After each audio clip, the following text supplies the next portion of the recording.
perquè tothom ens entengui, marcarem dues pautes. La primera, estic a casa, obro la finestra i veig que està nevant molt, però tinc que sortir, per un cas extrem, haig de ser conscient que haig de sortir preparat. I quan dic preparat, vull dir que independentment de la tracció del vehicle, el vehicle hauria de disposar, per anar bé, de pneumàtics d'hivern o de contacte.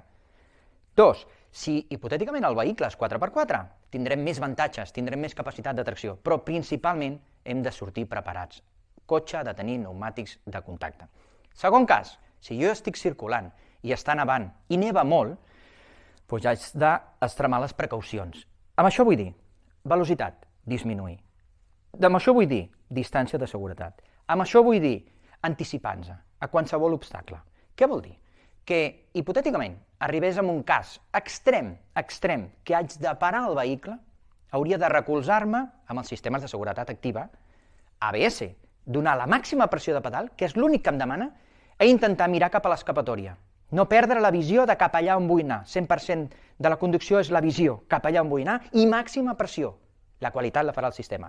I si no requereix parar el vehicle, sinó que tinc que circular a una velocitat molt baixa, els girs de volant han de ser progressius, l'acceleració ha de ser progressiva, però sobretot hem d'extremar les precaucions i baixar la velocitat.